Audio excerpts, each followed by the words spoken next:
الحمد لله والصلاة والسلام على رسول الله. اما بعد، سوال شده است که حکم قرائت فاتحه در پشت امام را به ما بیان نمایید. بارک الله فیکم. در مسئله این که مقتدی کسی که در پشت امام اقتدا کرده است، حکم تلاوت فاتحه بر همین کس چیست؟ علما به سه قول اختلاف کردند. مذهب شافعی رحمه الله گفتند هر کسی که در پشت امام اقتدا می کند، خواه در نمازهای جهری باشد با صدای بلند خوانده شونده، یا که در نمازهای خفیه که با صدای پست خوانده می شود، در هر دو حالت به این انسان مقتدی در پشت امام اقتدا کننده واجب هست که سوره فاتحه را تلاوت بکند. و البته بر این حدیث های را از حدیث های متفق علیه دلیل می آورند که رسول اکرم صلی الله علیه و سلم گفتند من صلى، یعنی هر کسی که نماز را خواند به فاتحه الکتاب، یا که در حدیث دیگر من لم يقرأ الفاتحه الكتاب فصلاته خداج غیر تامه، هر کسی که در نمازش سوره فاتحه را نخواند این نمازش غیر پره، غیر کامل، یعنی ناپره است و نمازش البته نماز نیست. از همین حدیث ها دلیل میگیرند و خواندن سوره فاتحه را در 4 رکعت هم در نمازهای جهری و خفی در هر دو نمود نماز واجب میدانند. و مذهب دیگر مقابل این مذهب، مذهب ابی حنیفه، میگویند که در حالت پست خواندن امام یا که در حالت بلند خواندن امام از رکعت اول تا رکعت 4 خواندن سوره فاتحه این واجب نیست، بلکه در 2 رکعت سنت و در غیر 2 رکعت مستحب یا که هیچی حکم ندارد.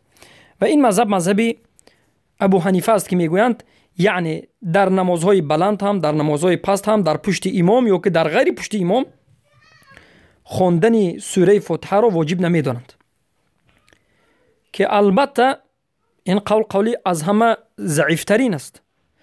و قول سوم و مذهب سوم این است که هر کسی که در پشت امام اقتدا میکند، اگر امام نماز را بلند خواند، فاتحه را بلند خواند، به مانند نماز فجر و نماز مغرب و نماز عشاء خفتن، در هر سه این حالت خواندن سوره فاتحه در 2 رکعت اول واجب نیست، برای اینکه امام میخواند. در حالت امام بلند خواندن و در حالت گوش کردن، اگر انسان با گوشش بشنود قرائت امام را، در این حالت گوش کردن به مانند قرائت کردن است و خواندن سوره فاتحه واجب نیست. اما اگر نماز 4 رکعت یا 3 رکعت باشد، به مانند نماز مغرب و نماز عشاء باشد، در 2 رکعت اول نمیخوانید برای اینکه شما گوش کردید، و بعد از این در 2 رکعت دیگر سوره فاتحه را میخوانید که خواندنش واجب است. اما در نماز پیشین و در نماز عصر خواندن سوره فاتحه به هر یک انسان واجب است، برای اینکه از پشت امام میخواند و امام پست میخواند. در حالت امام پست خواندن سوره فاتحه واجب است.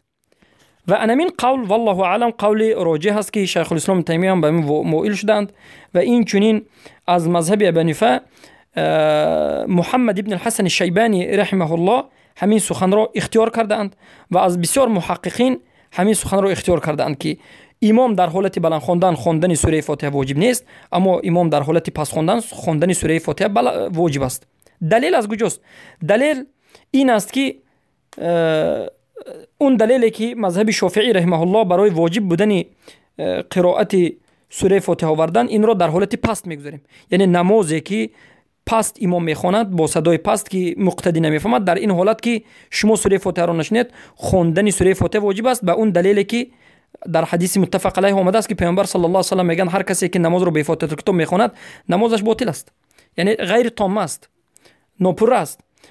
و اون دلیل هایی که مذهب ابو حنیفه برای نخواندن سوره فاتحه می آورد ما میگذاریم در حالت بلند خواندن امام، یعنی که امام وقتی که بلند سوره فاتحه را میخواند در این حالت گوش میکنیم. بارک الله فیکم. پس با همین می شود که امام در حالت بلند خواندن سوره فاتحه شما نمیخوانید، و اما اگر کسی خواند باقی ندارد افضل است. اما امام در حالت پست خواندن در نماز 4 رکعت در 2 رکعت دیگرش، یا که در نماز ظهر و عصر البته میخوانید. بارک الله